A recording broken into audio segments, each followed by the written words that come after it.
Buenas tardes con todos y todas. Solamente quiero mencionar que vamos a esperar unos cuantos minutos hasta que más personas se unan a la videoconferencia para poder empezar. Muchas gracias.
Bueno, buenas tardes con todos y con todas. Bueno, creo que ahora somos todas.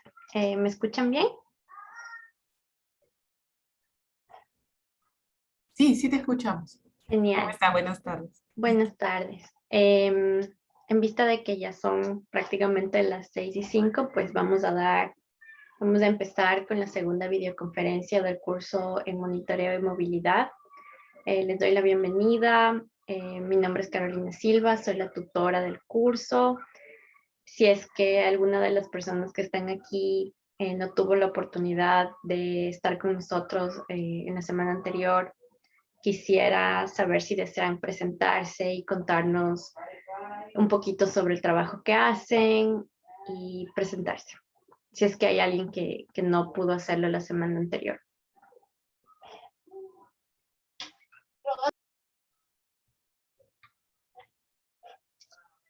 Buenas noches. Sí, buenas noches.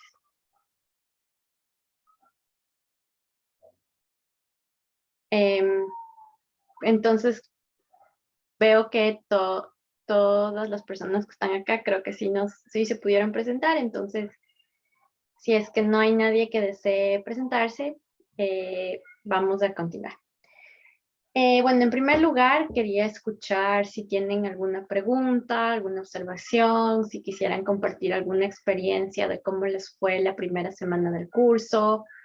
Estoy aquí con el micrófono abierto para cualquier duda que tengan respecto de los contenidos o del tema de las tareas. Quisiera primero empezar con eso, quisiera revisar cómo les fue.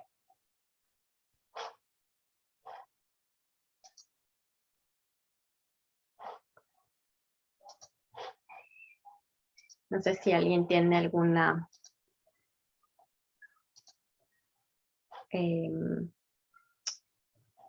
pregunta tal vez que hacer, ¿no? Ok, genial. Entonces, bueno, la otra pregunta que también tenía, no solamente del curso y las tareas, tal vez igual si tienen alguna pregunta respecto de los contenidos del soporte teórico, por favor, no duden en mencionarlo aquí durante la videoconferencia y así también aprovechamos para que todos y todas puedan acceder. Entonces, en la segunda videoconferencia el día de hoy, vamos a revisar algunas ideas clave en torno a lo que ya se revisó la semana anterior y como les decía, son como las ideas de la primera semana son como las ideas bases sobre lo que se desarrolla en el resto del curso. Si tienen algunas preguntas, que ya lo hemos realizado, pero igual si tienen alguna otra pregunta de los contenidos de esta semana, si es que ya tuvieron la oportunidad de revisar algunas cosas, pues también bienvenidos. Y vamos a empezar. Bueno, entonces esta semana es cuando ya entramos a hacer una preparación, digamos, una revisión de lo que ya consiste en sí mismo el ciclo de monitoreo de derechos humanos. Y como se ha propuesto en el curso, el primer paso para realizar un monitoreo es siempre el análisis de contexto, ¿no? En el análisis de contexto, que es, ¿no es cierto?, por ejemplo, el análisis de las normas, el mapeo de actores, entre otros, es cuando se realiza un plan de documentación en función de del tipo de situación que se está monitoreando y donde básicamente se planea también cómo recopilar la información y cómo se va a evaluar y corroborar esa información. Entonces aquí básicamente ya está todo el ciclo. Que posteriormente a hacer la evaluación y corroboración de las fuentes de la información que hemos recopilado, pues hacemos el análisis y finalmente escribimos un reporte. Y la última fase en realidad no es el reporte, sino hacer el seguimiento al reporte. Una de las tareas que es bastante importante en el curso es justamente digamos, aplicar todos los principios del ciclo que vamos a estar aprendiendo cada semana a un caso que les hemos solicitado que ustedes propongan sobre el cual van a escribir su reporte final. Todos recordarán que les mencioné la semana anterior, una de las tareas para quienes lograron enviarla era escribir en un párrafo cuál es el caso que proponen sobre movilidad humana.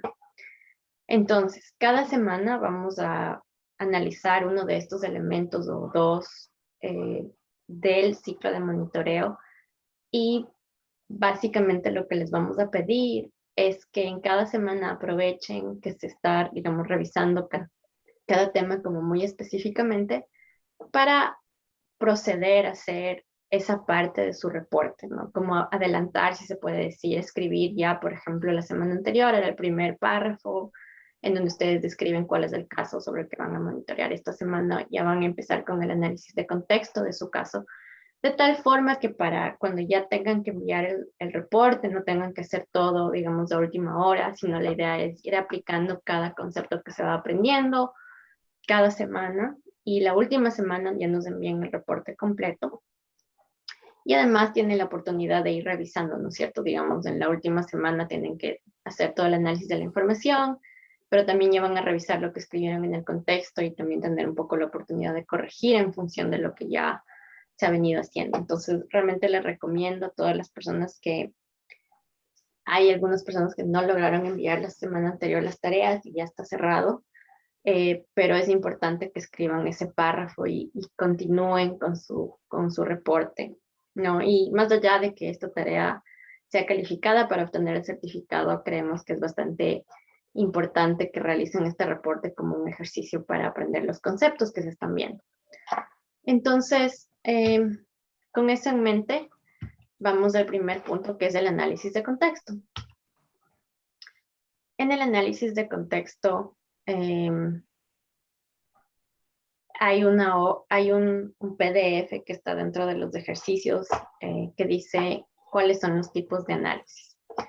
Y aquí vamos a enumerar algunos, ¿no? Hay el análisis de entorno, el análisis de problemas de derechos humanos, el análisis de actores, hay el análisis de estructuras políticas, de brechas y capacidades, de información, de indicadores y datos estadísticos, y también análisis legal de casos de incidentes. Entonces, en el análisis de contexto, ¿no es cierto?, uno puede usar distintos tipos de análisis y, digamos, ahí va un poco en función de la persona que está realizando el monitoreo, va a establecer qué tipos de análisis se necesitan de acuerdo a la situación que se está monitoreando.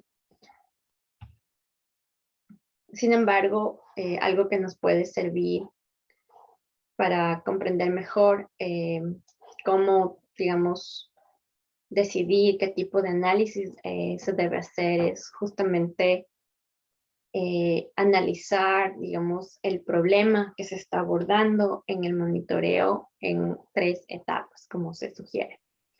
La primera etapa es la visión general del problema. ¿Cuál es el contexto? ¿Cuál es el contexto social, cultural, etcétera? La etapa 2 es la ecuación del riesgo de derechos humanos. Se entiende por riesgo la intensidad y el daño o perjuicio resultante de un determinado problema o la probabilidad de que ocurra.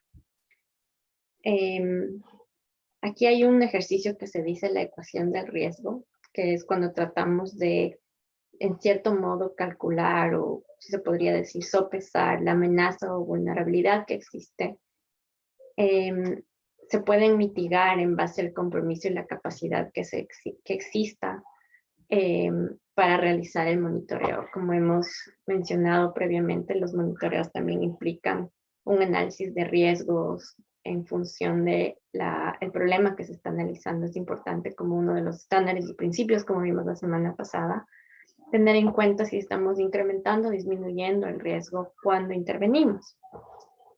Es una manera de pensar en cómo nuestra participación en el monitoreo es justamente en base a este tipo de análisis, es decir, tenemos la capacidad justamente para disminuir el riesgo o no, y también cómo está la situación, ¿no es cierto? ¿Cuál es realmente la amenaza y la vulnerabilidad?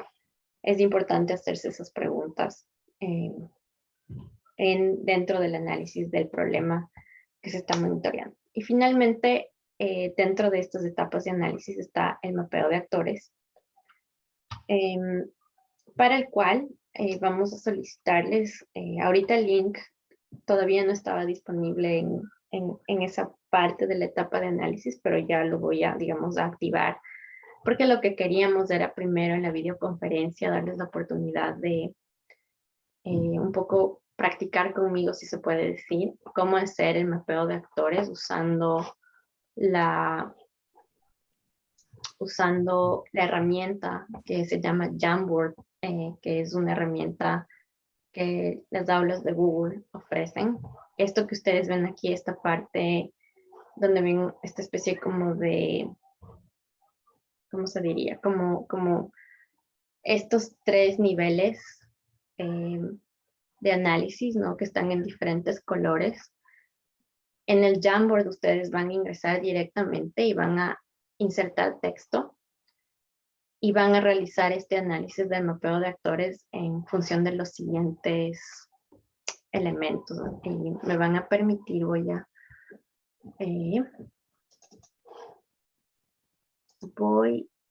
a compartirles otra pantalla para que podamos ver a qué me refiero cuando digo eso, ¿no? Ajá. Entonces en el Jamboard, como les mostré hace un momento del mismo que está aquí, ahorita estoy en la página del curso de monitoreo. Entonces, en el mapeo de actores, ustedes si ven la flecha donde estoy poniendo el cursor del mouse, está en el mapeo. Lo que se hace es identificar actores y fuerzas en acción. ¿A qué actores es necesario identificar? En primer lugar, vamos a identificar a los titulares, a las y los titulares de derechos clave.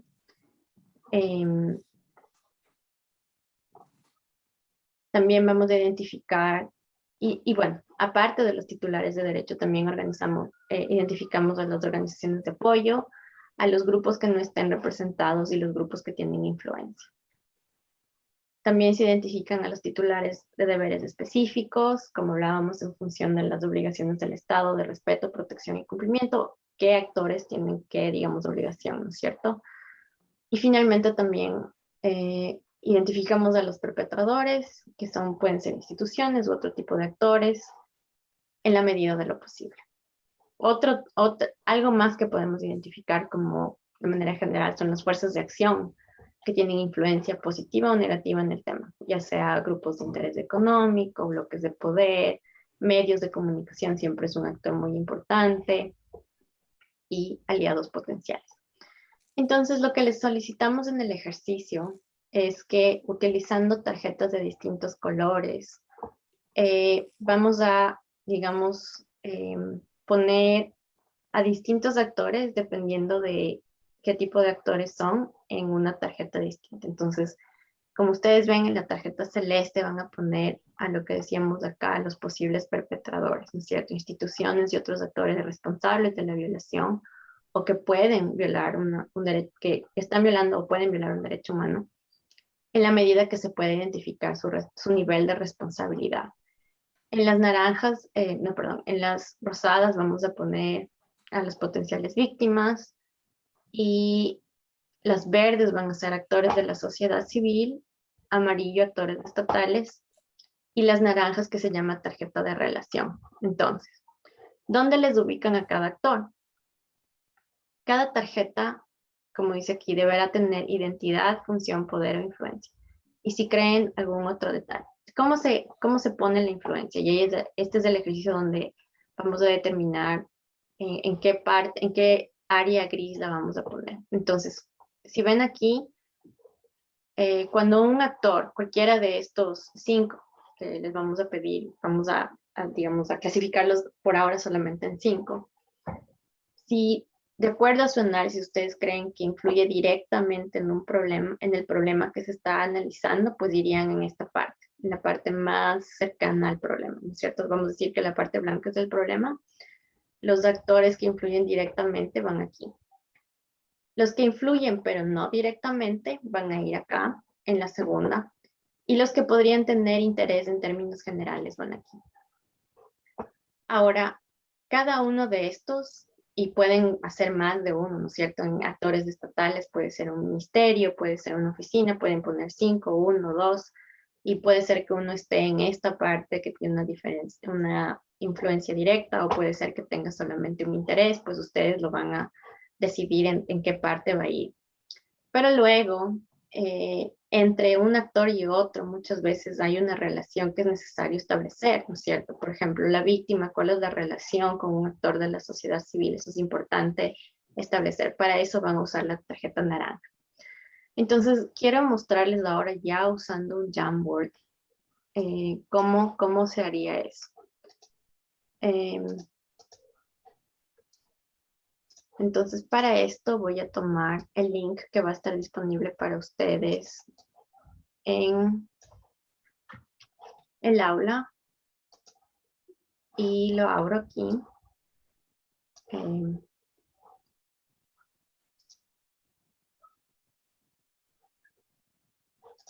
y, ¿no es cierto? Entonces aquí ya tienen el mapa, digamos, original. Van a la barra que está en el lado izquierdo, ¿no? Y esto dice stick, ¿no? Y ahí, ¿no es cierto?, aparece. Entonces vamos a decir que queremos poner un actor estatal. Y vamos a poner ejemplo 1. Entonces, bueno, creo que ya lo dije, pero por si acaso lo voy a repetir. Este ejercicio lo deben realizar con el caso sobre el cual van a escribir su reporte final. Entonces aquí, ¿no es cierto?, el problema del ejercicio final, sobre el cual van a hacer el reporte final, van a decir, ¿no es cierto?, el problema, este es del mapeo de actores.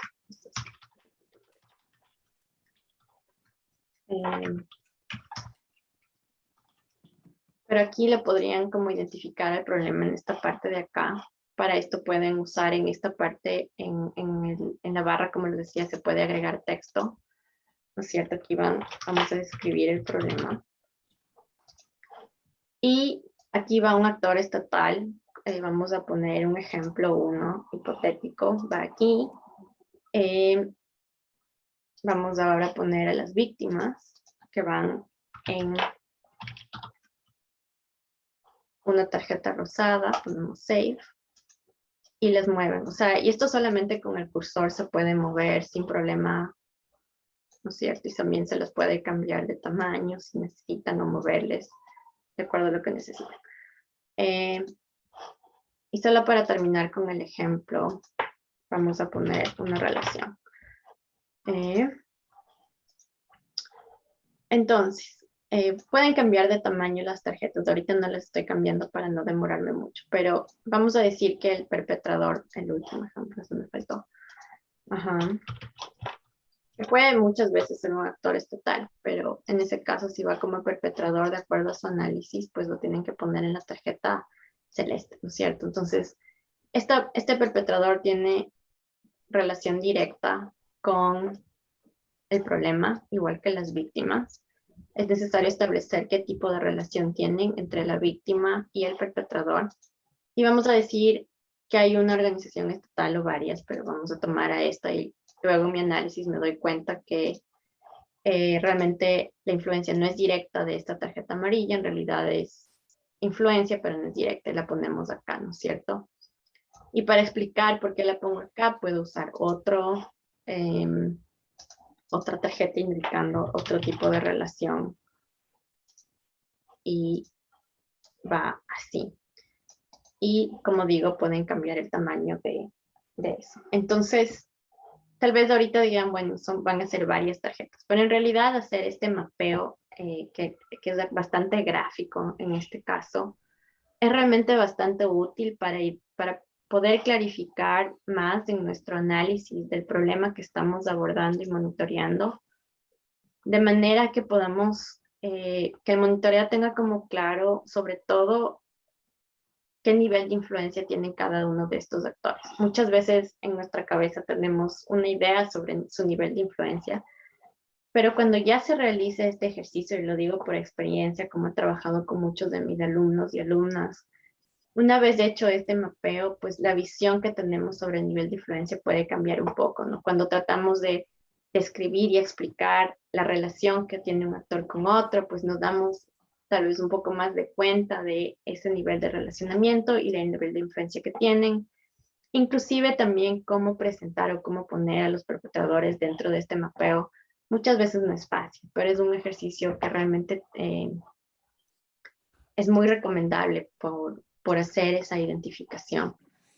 No sé si tienen preguntas respecto de lo que acaban de ver, que les expliqué bastantes cosas, ¿no? Son bastantes cosas que ir, digamos, procesando. No sé si alguien tiene alguna pregunta.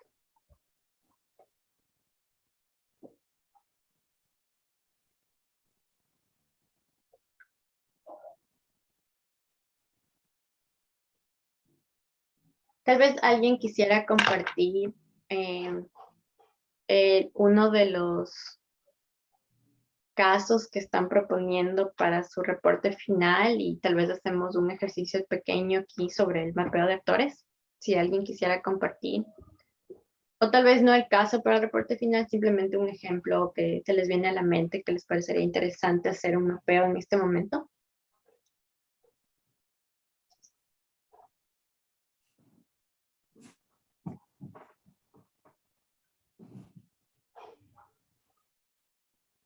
¿No? Ok. Entonces vamos a continuar con la presentación.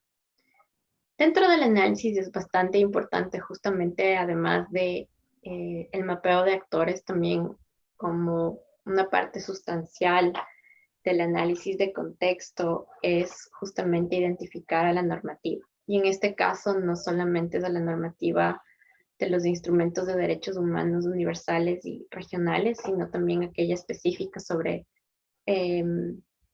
movilidad humana. Entonces aquí, como ustedes ven, hay algunas ideas importantes respecto de la importancia de estos instrumentos. Por un lado, el hecho de que los derechos estén reconocidos en un instrumento muchas veces hacen que los derechos sean exigibles. No muchas veces, varias veces. En teoría, los derechos humanos no necesitan estar reconocidos para ser exigidos, pero cuando están reconocidos en un tratado, el, el poder exigirlos de manera más concreta y el que existan ya mecanismos para su exigibilidad es bastante importante, de ahí la importancia de que existan instrumentos de derechos humanos. Además, ya el contenido de los instrumentos y tratados internacionales, así como de las distintas partes específicas respecto de derechos específicos, nos permiten argumentar de forma concreta los principios de derechos que se están vulnerando en una situación dada, ¿no? Vamos a tomar, por ejemplo, el caso de los derechos económicos y sociales. Como ustedes saben, por ejemplo, el derecho a la educación.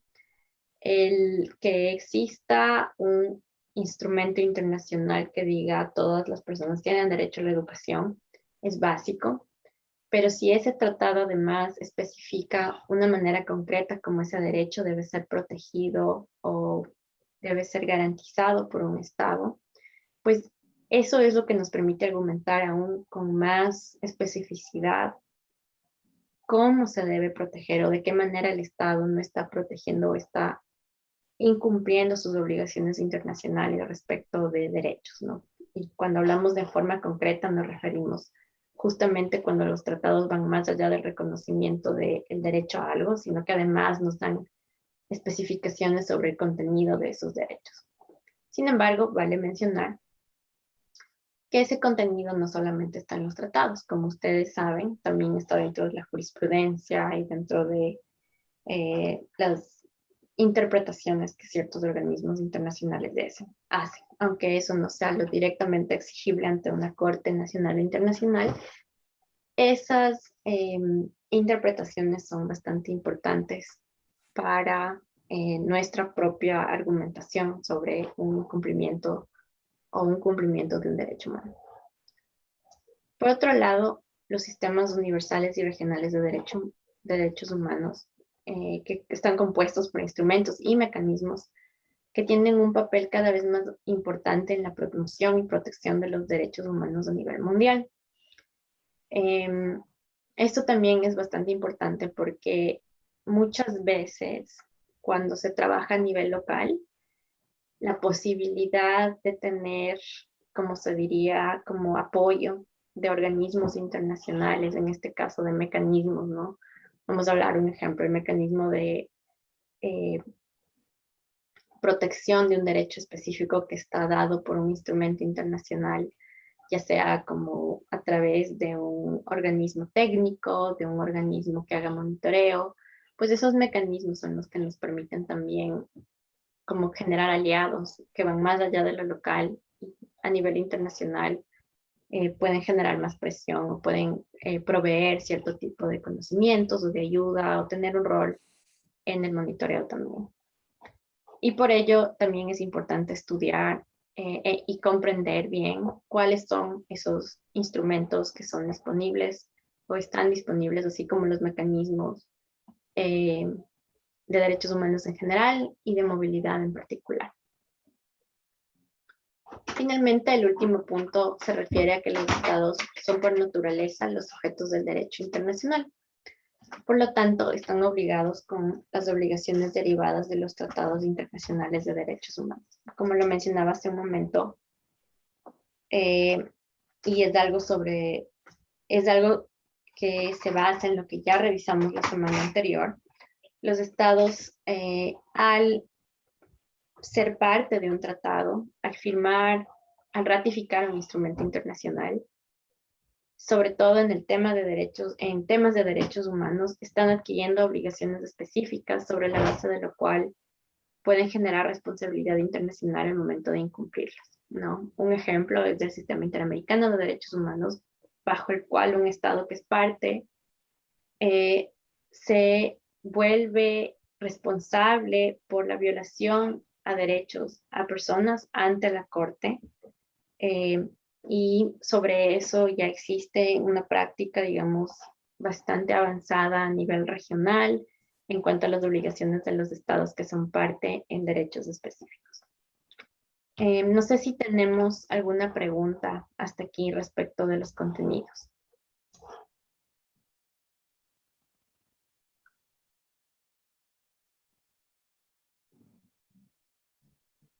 Ok.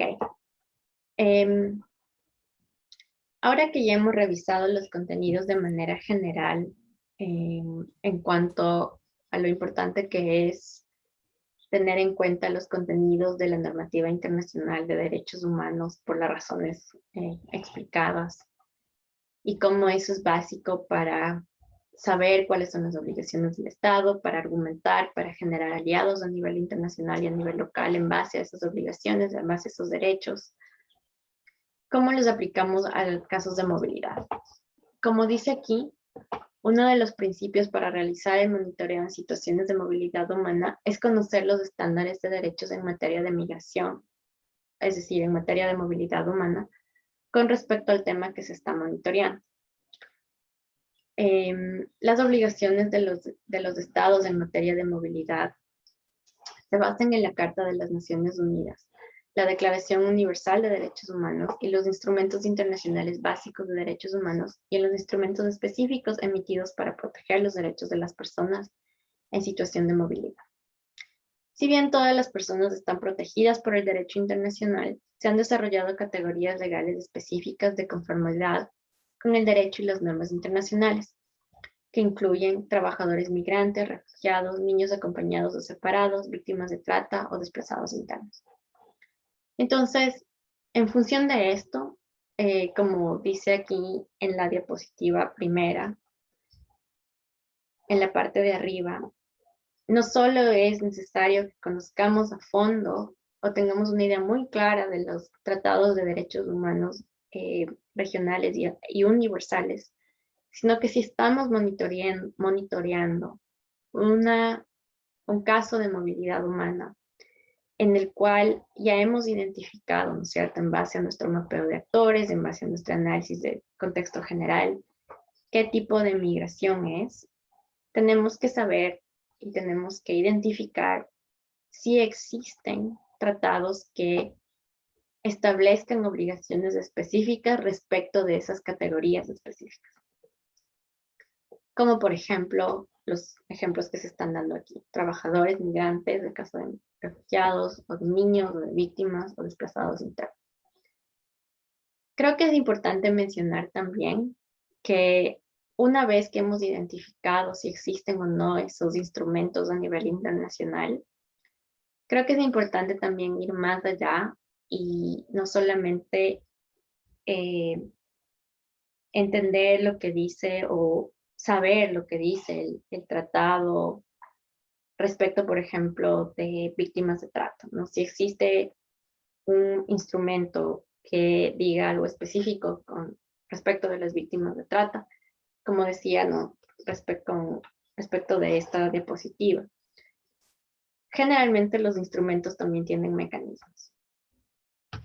Es necesario también identificar, existe un grupo de trabajo, existe una comisión, existe algo a nivel internacional que esté haciendo monitoreos, que esté haciendo interpretaciones, que esté revisando casos, que esté haciendo algún tipo de trabajo respecto de este tratado.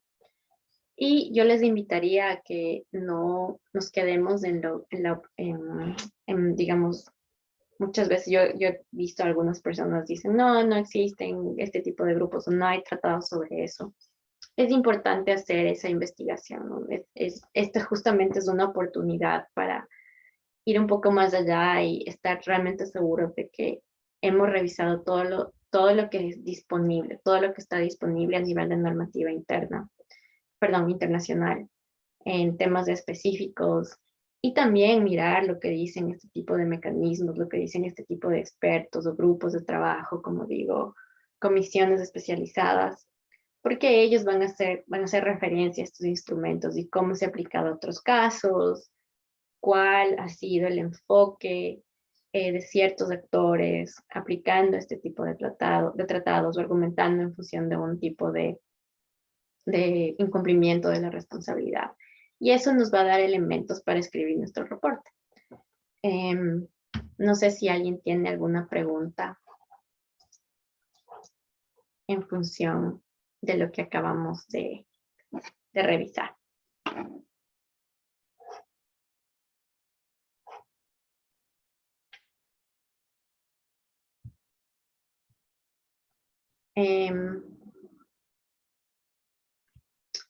Muy bien.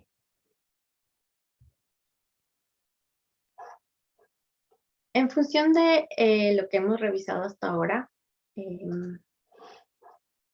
son los temas para el día de hoy.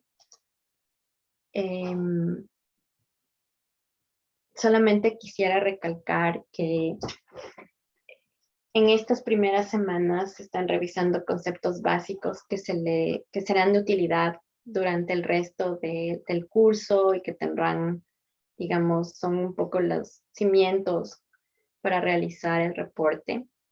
Les invito a que tengan esto en consideración.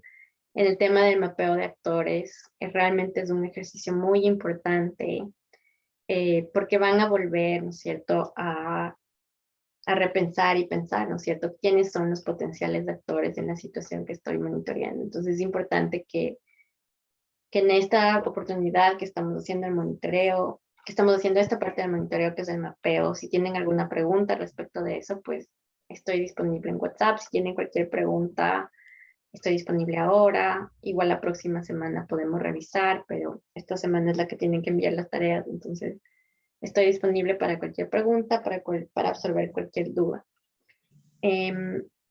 Quisiera también mencionar respecto de la semana anterior, algunas personas tuvieron problemas enviando las tareas el día lunes. Les he comentado a esas personas que me pueden enviar las tareas a mi correo. Voy a compartir mi correo por mensaje ahora con todos para que lo tengan. No creo, igual me pueden enviar un mensaje por la plataforma, pero solamente quería que tengan claro que si por cualquier problema no me pueden enviar la tarea y la están enviando, digamos, justo antes de que se cierre, pues envíenmela por correo. Si no la están enviando a última hora y están tratando de enviarla durante la semana, pueden escribirme para ver si podemos solventar o aclarar cualquier duda o verificar que esté funcionando bien la plataforma y la pueden enviar. En todo caso, lo que quisiera es que todos y todas sepan que nuestro objetivo es que tengan la oportunidad de enviar siempre, ¿no? No es la idea de poner una fecha límite para el envío, no es como para inhibir su capacidad de aprender, por el contrario, es más bien un poco para impulsar a que veamos los temas en diferentes semanas, ¿no? Ya nos ha pasado en otros cursos que muchas veces hay personas que no tienen tiempo para revisar ciertas cosas de manera progresiva y tratan de hacerlo todo en una semana o en solamente las 2 últimas semanas. Y pues es bastante comprensible, es el trabajo, son otras tareas que tienen que hacer. Y por eso es que hemos tratado de que cada semana no hayan demasiadas actividades, sino, digamos, lo moderado en función de que el aprendizaje sea gradual. Y que también tengan la oportunidad de recibir mi feedback cada semana en lugar de diferentes semanas y sin mucho orden, ¿no? Porque también me ha pasado que a veces hay gente que no envía en una semana, pero envía en otra y no puedo dar el mismo feedback a todos, ¿no? Entonces, la idea es que avancemos un poco al mismo ritmo. Sin embargo, pueden haber casos en los cuales por cualquier ocupación que han tenido, cualquier problema, tienen que enviar tarde o están enviando a última hora. La plataforma ya está, digamos, diseñada para que se envíen en ciertas fechas, de acuerdo a lo que se ha explicado. Pero como digo, yo entiendo que hay situaciones excepcionales, entonces en ese caso me envían al correo en la fecha como límite, pero si van a tener un problema en enviarlo en la fecha, pues se comunican conmigo para yo saber quiénes van a enviar tarde, pero realmente les recomiendo que no. Pero vamos a ver caso por caso, así que si esa es la situación, pues por favor comuníquense conmigo y vamos a solucionar esa situación. No sé si alguien más tiene alguna pregunta. Nos faltan 20 minutos para terminar la clase. Un poco la idea era tener tiempo para revisar ejemplos prácticos con ustedes, ejemplos de sus propios reportes, de sus casos. Y por eso les doy la palabra a ustedes para que tal vez compartan un caso y así yo pueda retroalimentar.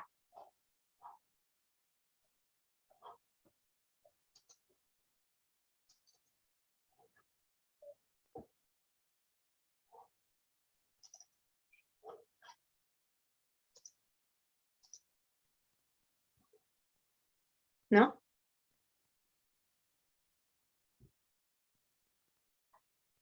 Veo que Génesis alzó la mano.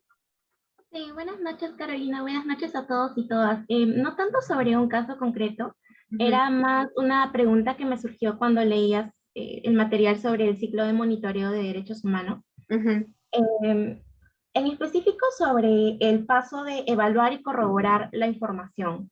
Lo que pasa es que siempre había visto este paso como algo previo que se hace cuando uno realiza el mapeo de actores, selecciona a las personas a las que, por ejemplo, va a entrevistar o las instituciones a las que va a supervisar. O sea, siempre sentí que la evaluación y o la selección de la información que se iba a realizar era un paso previo a la recopilación de esta. Entonces, quería saber si podrías explicarnos un poco más qué tipo de técnicas pueden aplicarse para que cuando se lleve a cabo este paso sirva para, no sé, afinar o mejorar la información que tenemos respecto de lo que ya se ha seleccionado en el plan de documentación y lo que se ha recogido en la recopilación. De acuerdo. Génesis, gracias por tu pregunta. Esa es una pregunta muy importante. Y creo que, a ver, tú justamente en la última parte de tu pregunta mencionaste algo importante, ¿no es cierto? A ver, vamos a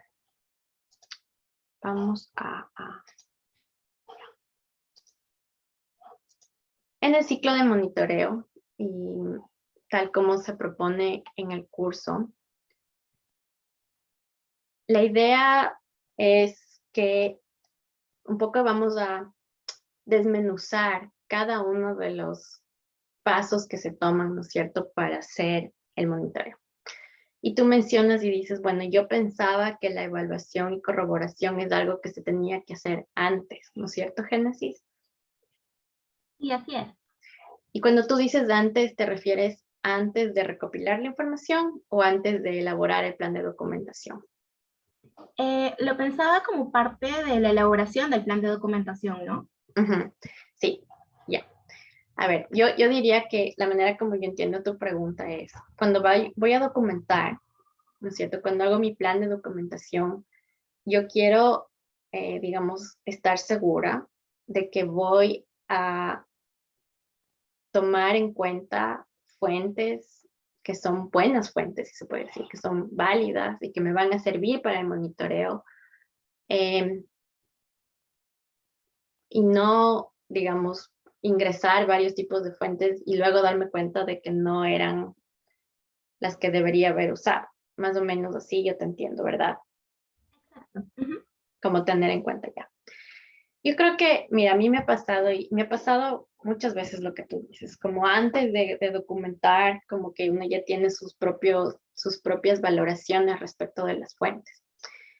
Aquí lo que estamos diciendo es, cuando hacemos el plan de documentación, tenemos que primero establecer, ¿no es cierto? Todo, por ejemplo, y voy a enfocarme en dos cosas. Está el análisis de los instrumentos internacionales y está el mapeo de actores. Como yo les decía, cuando ustedes hagan su mapeo de actores y cuando hagan y eso conjuntamente con el análisis de normativa internacional, y vamos a tomar, por ejemplo, el caso de trata. En el caso de trata, vamos a decir que un instrumento internacional establece que la responsabilidad del Estado es hacer X tipo de investigaciones respecto de la trata. En base a eso, yo ya tengo un elemento para documentar y para establecer, en otras palabras, para investigar si se realiza la investigación de la forma como los tratados dicen, o como un tratado internacional específicamente dice, ¿no es cierto?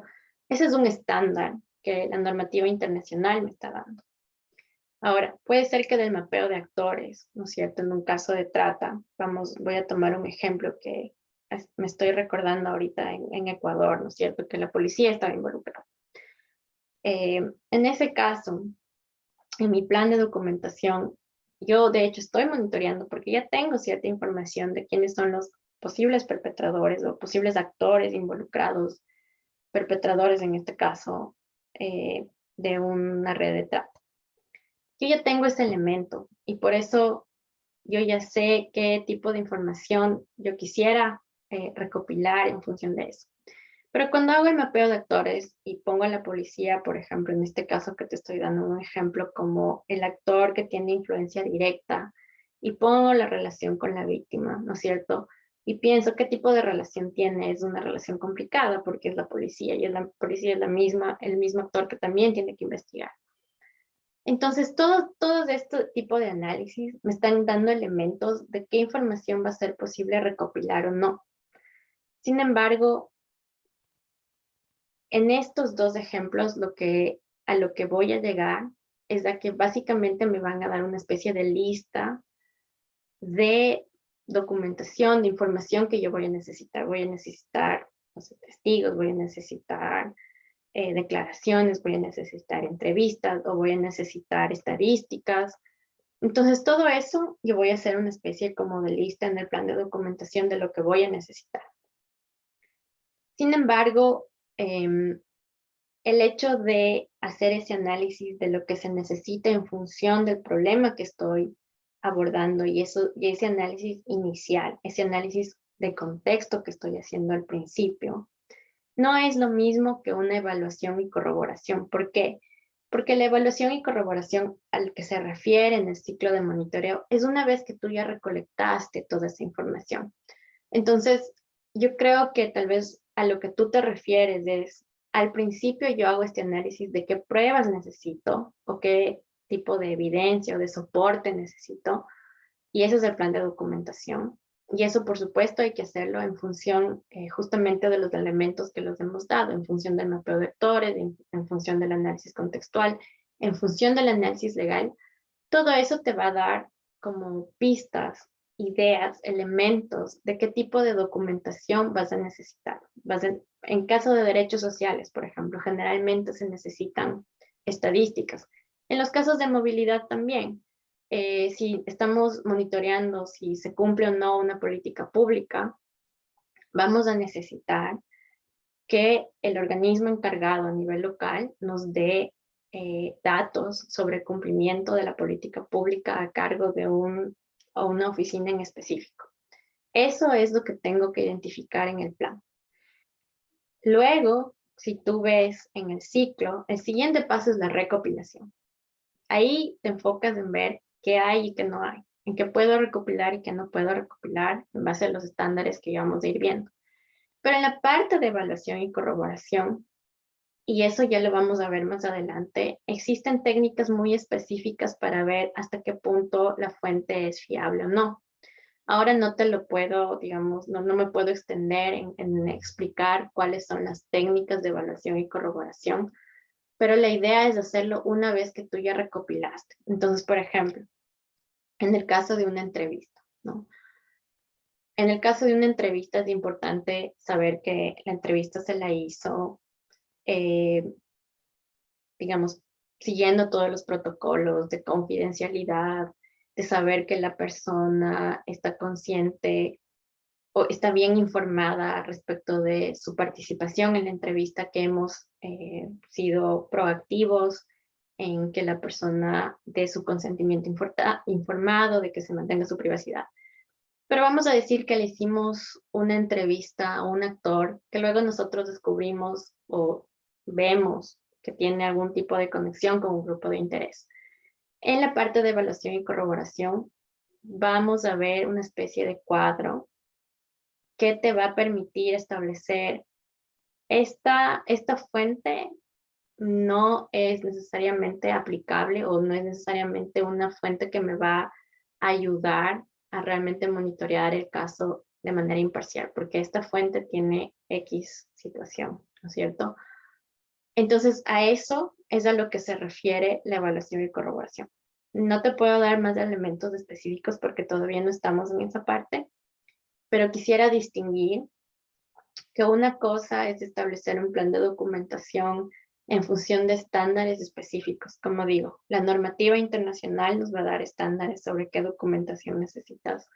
El mapeo de actores te puede dar, el análisis de contexto te puede dar, el análisis ya de, digamos, del problema, como decía, si es que es un problema de política pública versus a una violación de un caso específico de X personas, vas a necesitar información diferente. Si se hizo una investigación o no se hizo, si es una amenaza o una vulneración, si es un grupo de personas, de 20 personas o es una persona, si es un niño o una niña o no es una niña. Todos esos elementos son los que nos van a decir qué tipo de soporte necesitamos. Ese análisis es distinto a evaluar las fuentes que ya tenemos. No sé si con eso te respondí. Carolina, muchas gracias, está mucho más claro. Qué bueno. Eliezer me pregunta si la grabación estará disponible. Sí, de hecho también quería comentarles que el video de la videoconferencia número 1 ya está disponible en la parte del curso donde dice videoconferencia. Antes estaba solamente el link de Zoom, ahora también está el link a YouTube. Voy a anunciar esto por WhatsApp para que las personas que no pudieron unirse o que han llegado tarde puedan ver todo el video. Y esto espero que esté mañana ya en el aula, este video. No sé si alguien más tiene alguna pregunta aparte de Génesis, que realmente fue una pregunta muy importante. Y Génesis, gracias por tu pregunta otra vez.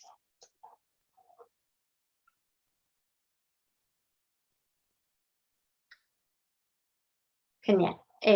Bueno, con esto les agradezco otra vez por estar aquí.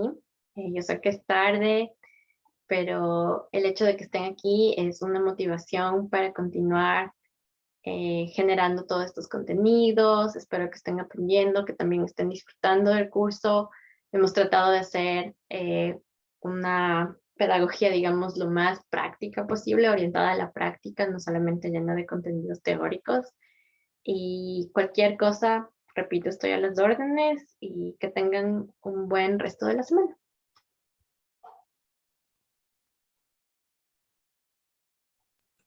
Gracias. Muchas gracias. Okay, gracias a ustedes. Bye.